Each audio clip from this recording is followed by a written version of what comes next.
وأشهد أن لا إله إلا الله وحده لا شريك له وأشهد أن محمدًا عبده ورسوله يا أيها الذين آمنوا اتقوا الله حق تقاته ولا تموتن إلا وأنتم مسلمون يا أيها الناس اتقوا ربكم الذي خلقكم من نفس واحدة وخلق منها زوجها وبث منهما رجالا كثيرا ونساء واتقوا الله الذي تساءلون به والأرحام إن الله كان عليكم رقيبا يا أيها الذين آمنوا اتقوا الله وقولوا قولا سديدا يصلح لكم أعمالكم ويغفر لكم ذنوبكم ومن يطع الله ورسوله فقد فاز فوزا عظيما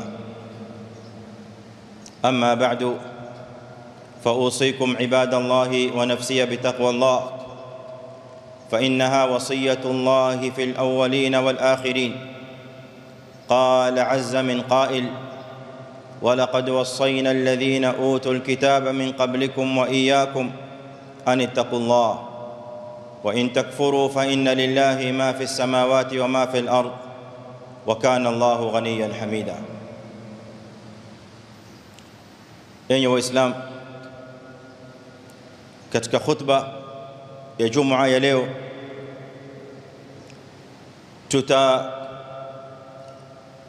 tutaondoka kidogo kifikra na kimawazo, tutoke katika maisha ya kilimwengu, tutoke duniani, tutizame mojawapo wa mashhad au baadhi ya mashahidi ya يوم القيامة.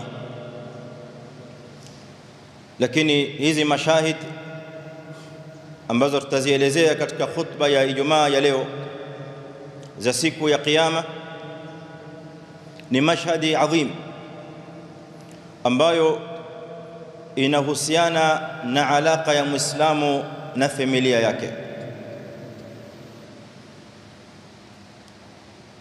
Muislamu atakuwa katika hali gani na familia?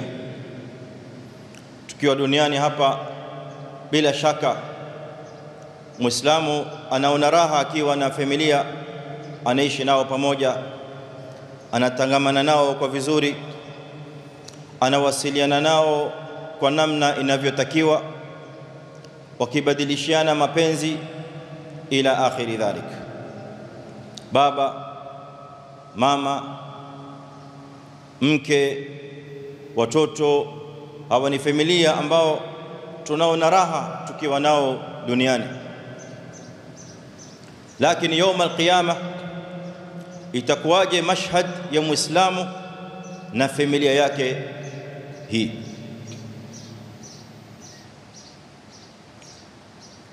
Mashhadi ya kwanza siku ya kiyama,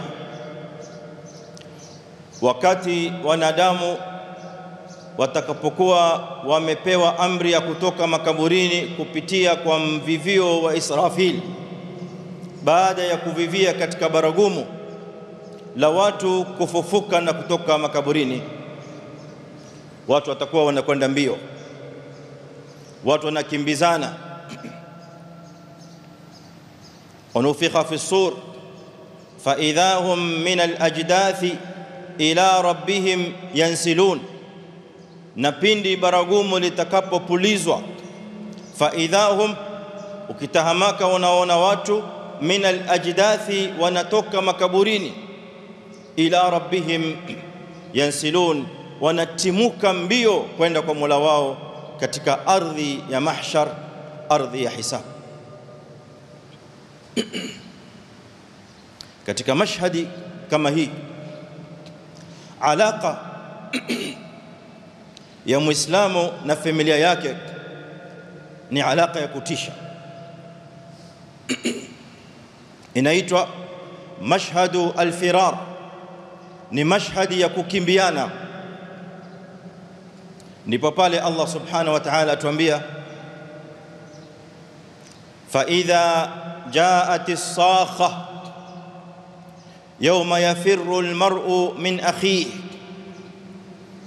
wa ummihi wa abihi wa sahibatihi wa banihi likulli imri'in minhum yawma idhin sha'nun yughni. Hii ndio mashhadi ya kwanza. Wakati wa hisab, mashhadi itakayokuweko baina ya Muislamu na familia yake ni mashhadi ya kukimbiana, kwamba kila Muislamu atakayomkimbia Muislamu mwenziwe. Wala si hilo tu, bali Waislamu wa familia moja watakuwa wanakimbiana.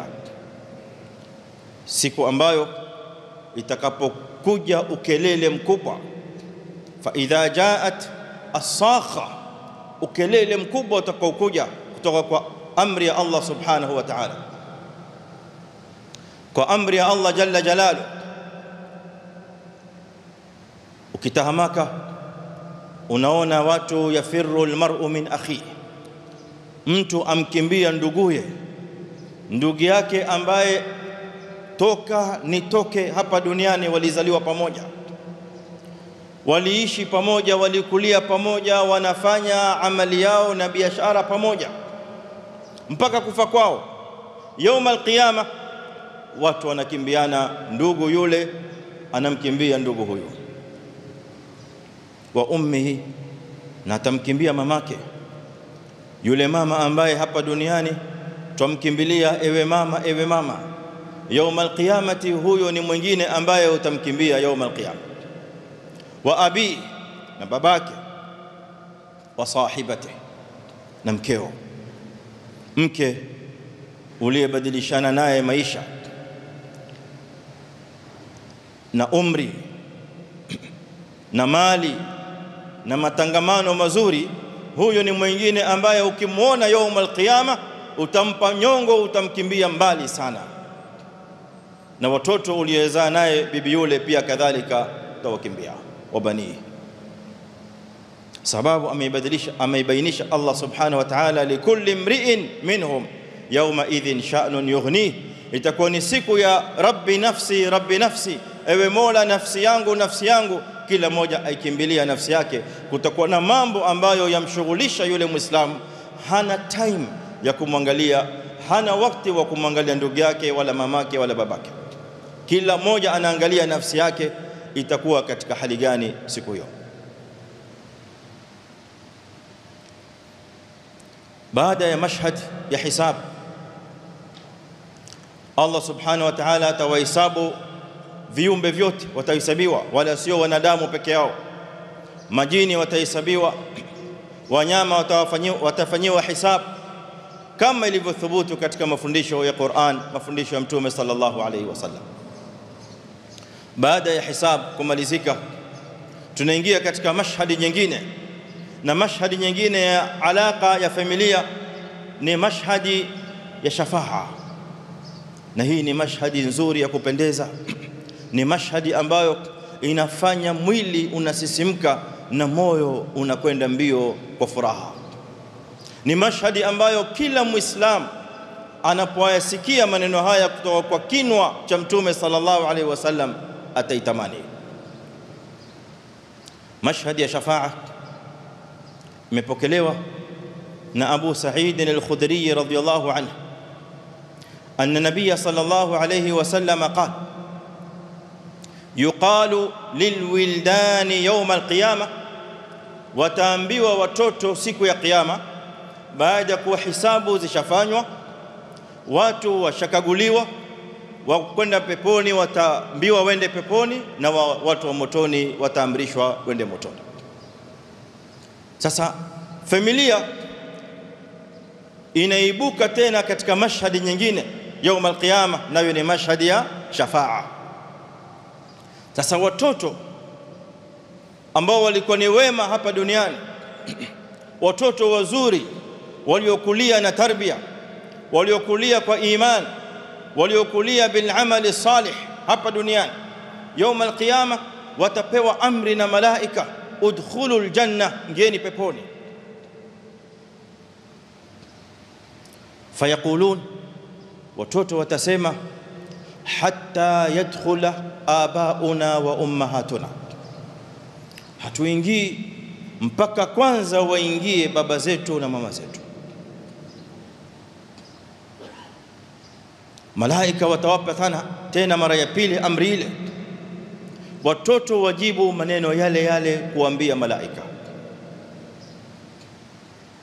Allah subhanahu wa ta'ala atawaambia malaika, mali arahum muhnabitin, mbona nawaona hawa watu ambao watakiwa waingie peponi min ahli aljanna wamesimama wanasita.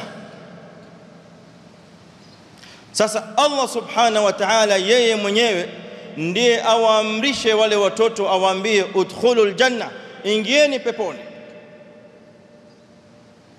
Fayaqulun, watoto watasema ya rab hatta yadkhula abauna wa ummahatuna, paka baba zetu na mama zetu waingie. Allah subhanahu wa ta'ala birahmatihi wa fadlihi wa shafaqatihi azza wa jalla, kwa sababu ya huruma ya Allah jalla jalaluhu, kwa sababu ya mapenzi ya Allah subhanahu, na juu ya yote kwa sababu ya rahmatullahi alwasi'a allati wasi'at kulla shay, awaambie wale watoto udkhulu antum wa abaukum, ingieni peponi nyinyi na wazazi wenu. Allahu akbar. Mashhad min a'zami mashahidi yawm al-qiyamah.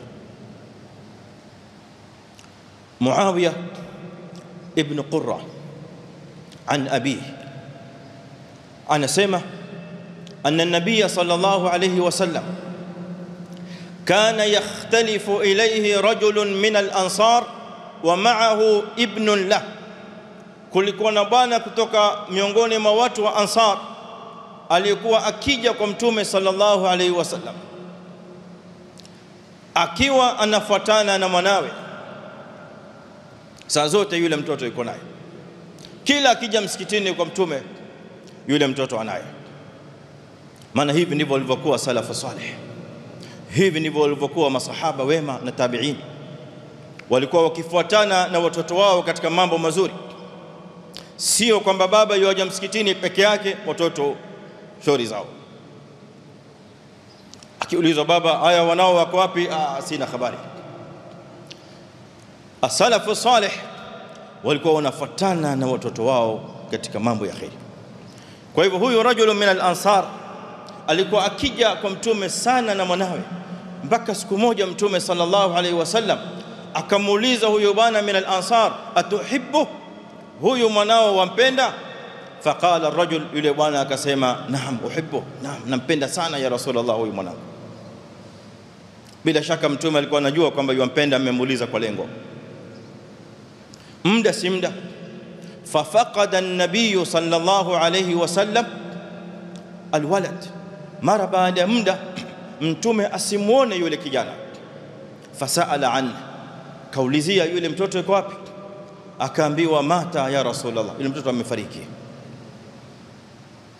Allah nabiyuna sallallahu alayhi wasallam akamwambia yule baba kule nyuma aliyemuuliza ikiwa wampenda huyu mwanao, akamwambia ala tardha an la ta'ti yawm al-qiyamati baban min abwab al-janna illa jaa yas'a liyaftahahu hatta yaftahahu lak.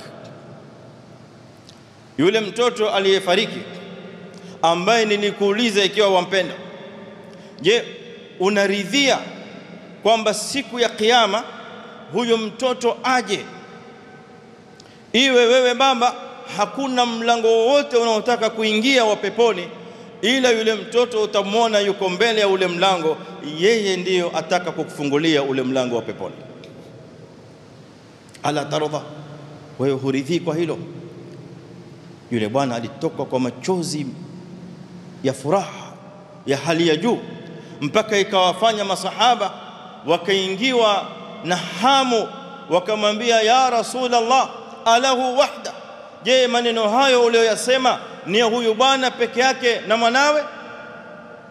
Faqala nabii sallallahu alayhi wasallam bal likullikum, maneno haya ni ya kila mmoja wenu. قلت ما سمعتم واستغفر الله العظيم لي ولكم فاستغفروه إنه هو الغفور الرحيم وهو البر الكريم.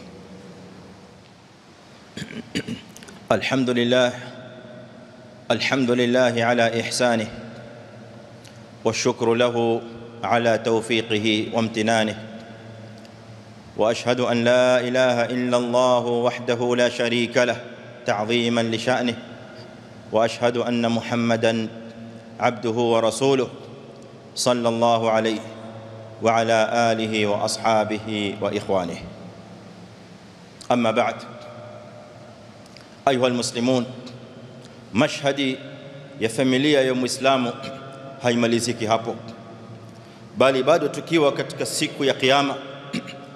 Watu washahesabiwa kama tulivyotaja, wa kuingia peponi wamepewa amri ya kuingia peponi kwa fakhri na taadhima kubwa na heshima, na wa kuingia motoni wamepewa amri ya kuingia motoni, wal billah, kwa udhalilifu na unyonge wa hali ya juu. نسأل الله أن يجيرنا من النار وأهلها. Sasa watu wakishakuwa peponi, kuna mashhadi nyingine ya familia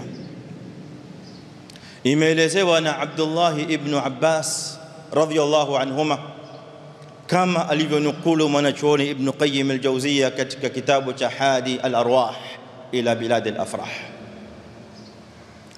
Anasema, idha dakhala الرجل الجنة، Muislamu baada ya kuingia peponi anatizama, akitizama haoni watu wake, haoni familia yake. Fasaala an abawaihi wa zawjatihi wa bani, aulize wazazi wangu wako wapi, na mke wangu yuko wapi, na watoto wangu wako wapi. Akiuliza maswali haya na wauliza malaika watamwambia, innahum lam yablughu amalak, hao watu uliowataja ingawa ni watu wa peponi, lakini hawakufanya amali ambayo imewawezesha wafikie daraja yako. Wewe uko daraja ya juu, na hao uliowataja daraja zao ziko chini mno. Na kila moja يوم القيامة atakwenda kuwekwa peponi kulingana na amali yake.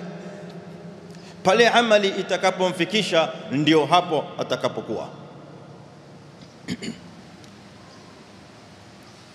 Baada ya haya mazungumzo ambayo ameyasikia Allah subhanahu wa ta'ala, alladhi la takhfa alayhi khafiya, atoe amri jalla jalalu,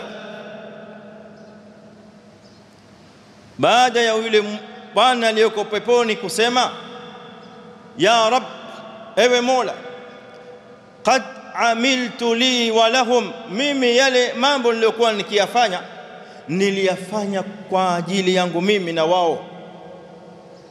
Allah subhanahu wa ta'ala baada ya statement hii atoe amri kwa malaika, awaambie alhiqu ahlahu bih,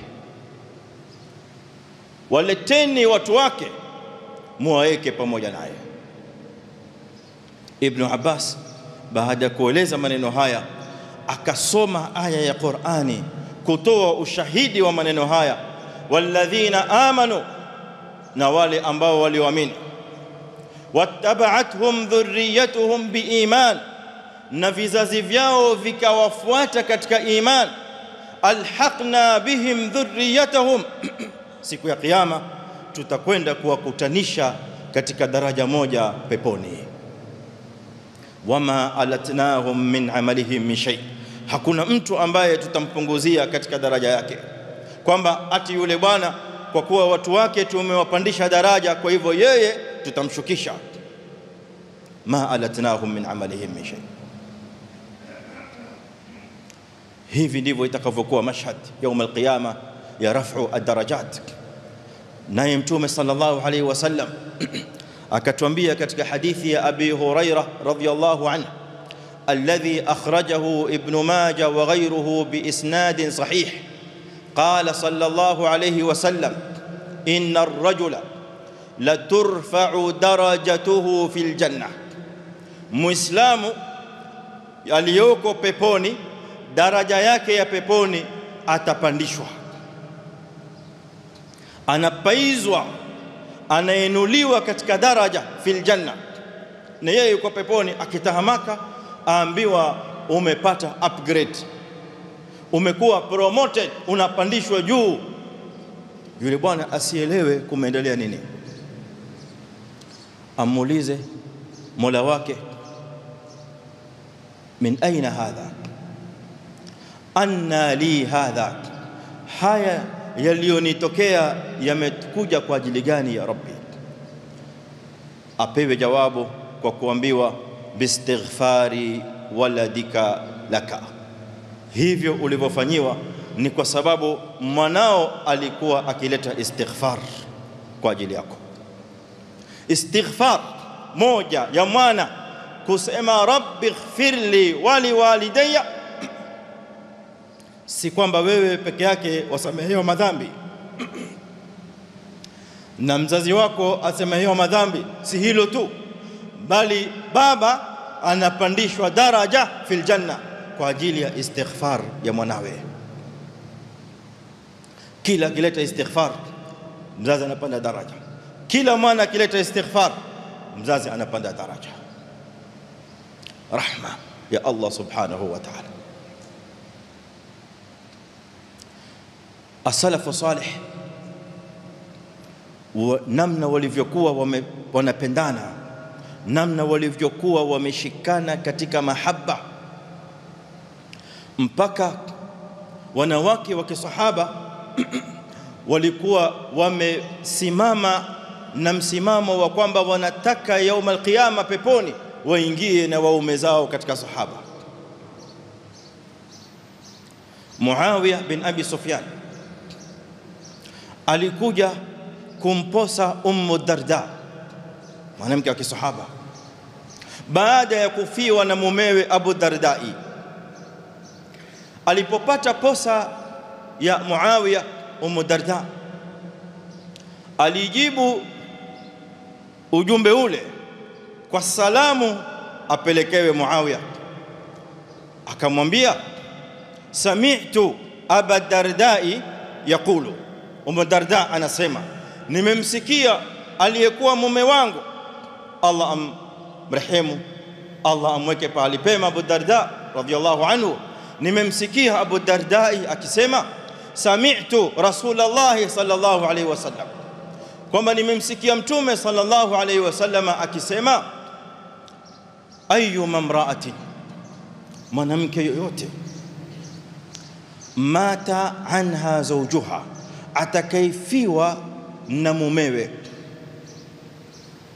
watazawajat ba'da, kisha aulewe baada ya yule mume wa kwanza kuondoka duniani, fahia, basi mke huyo siku ya kiyama peponi akishaingia, li akhiri azwajiha, atakuwa mwanamke huyo mumewe ni yule aliyekuwa mume wa mwisho kabla ya kuondoka duniani. Sasa ampa salamu Muawiya baada ya kusoma maneno haya ya mtume sallallahu alaihi wasallam, amwambia wama kuntu li akhtara ala Abi Dardai ahadan, na mimi siko tayari kuchagua mume mwingine yoyote asiyekuwa Abu Darda. Kwa ajili ya msimamo huo na mapenzi haya, nataka yaum al-qiyama nikiingia peponi, kama nilivyoishi duniani kwa wema na kwa mahaba na kwa maelewano na Abu Darda, hivyo ndivyo nataka nende nikaishi na Abu Darda peponi ajma'ina yaum al-qiyama. Salamu alipozipata Muawiya alizikubali, akampa wasia Ummu Darda, akamwambia fa alayki bisawm, basi shikamana na saum. Maana mtume sallallahu alayhi wasallam alisema fa innahu lahu wija. Ayuha almuslimun, kufikia kilele cha khutba hii ya leo, tunahimizana na kukumbushana juu ya umuhimu wa familia. Hizi familia za watoto na wake na kina mama tulizonazo duniani, kama tunavyopendelea kuishi na watu wetu duniani leo, tunatangamana nao, tunafurahika nao, tunasherehekea nao pamoja, kila Muislamu awe na raghba ya kudumisha alaka hiyo siku ya kiyama, ili familia hiyo uende ukaishi nao kadhalika kwa furaha hiyo hiyo na zaidi, fi jannatihi jannati naim, katika pepo za Allah subhanahu wa ta'ala zilizokunjufu. Na hilo halipatikaniwi hivi hivi kwa maneno, halipatikaniwi kwa matamanio na wishes, bali linapatikaniwa kwa iman na amal.